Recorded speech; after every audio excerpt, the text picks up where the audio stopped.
जी नाज़रीन, जो तारीख़ है वो चाहे कौम की हो, चाहे मुल्क की हो, चाहे मख़सूस कम्युनिटी की हो, चाहे मैं समझता हूँ कि किसी ख़ानदान की है, वो बड़ी इम्पोर्टेंट होती है।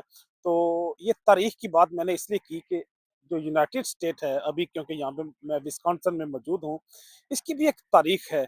वो तारीख़ अगरचे आज भी रकम हो रही है, जो वाक़यात इन इनके या य य इनके यूनाइटेड स्टेट के प्रेज़िडेंट ट्रंप की क़यादत में, इसकी लीडरशिप में जो पूरी दुनिया में बर्पा हो रहे हैं, वो चाहे फ़लस्तीन के हवाले से हो, वो चाहे टैरिफ के हवाले से हो, वो चाहे मेक्सिको और कनाडा की जो कन्फ्लिक्शन है, ग्रीनलैंड के हवाले से, कई सारे जो दुनिया में तब्दीलियाँ बर्पा हो रही हैं, या इंटरनेशनल डिसीजन हो रहे हैं, उनके हवाले से हो, लेकिन बहरहाल तारीख़ मुरतब हो रही होती है। आज मैं अगर यहाँ पे बोल रहा हूँ, तो ये भी कुछ अरसा बाद तारीख़ का एक हिस्सा बन जाएगा। तो गोया यहाँ पे जो यूनाइटेड स्टेट की जो तारीख है, विस्कॉन्सिन के अंदर ब्लैक हॉक कबीला था, जिनसे इन्होंने 1802 में एक ट्रीटी किया, एक वायदा किया और उनको एक मखसूस लैंड अलॉट कर दी, जिसको चाहे वो रिजर्व का नाम दे दें।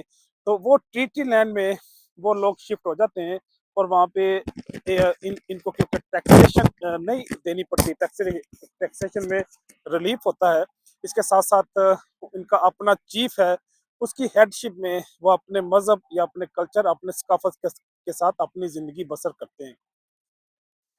मेरे पीछे यूँ ही डिटेल यहाँ पे डिस्क्राइब की गई है कि वो ब्लैक हॉक कबीले के साथ किस तरह इन्होंने ओ एक ट्रीटी किया, एक एग्रीमेंट किया, जो एमओयू साइन किया, लेकिन बाद में कोई भी डिससैटिस्फैक्शन की बुनियाद पे अप्रॉक्सिमेटली 400 लोग जो थे, वो ट्रेडिशनल वेपन के साथ अपनी ज़मीन में वापस आ गए।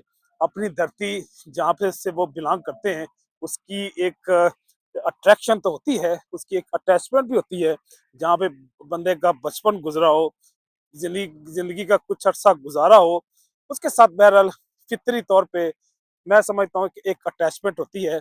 वो अटैचमेंट तो परिंदों को भी होती है, वो चींटियों को भी, मछलियों को भी और जानवरों को भी होती है।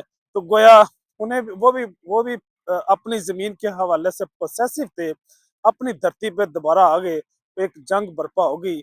लेकिन ट्रेडिशनल जो वेपन थे, वो मॉडर्न एडवांस वेपन का मुकाबला नहीं कर सकते थे, तो इसलिए उन्होंने शिकस्त खाई।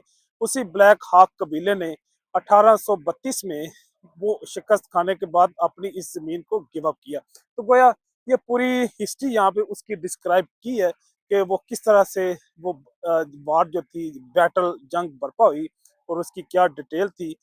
ये सारी चीज़ें यहाँ पे डिस्क्राइब हुई। तो गोया जो ताकत है, वो चाहे फ़िक्री ताकत हो, नज़रियाती ताकत हो, अखलाकी कुव्वत हो या वार वेपन्स हों, इनमें बहरहाल एक बड़ी ताकत और बड़ी कुव्वत होती है, बड़ा असर होता है। इसी की बुनियाद पे कौमें, ख़ानदान, अफ़राद आगे बढ़ते हैं या ज़मीन बोस होते हैं। इजाज़त चाहूँगा। अल्लाह हाफ़िज़।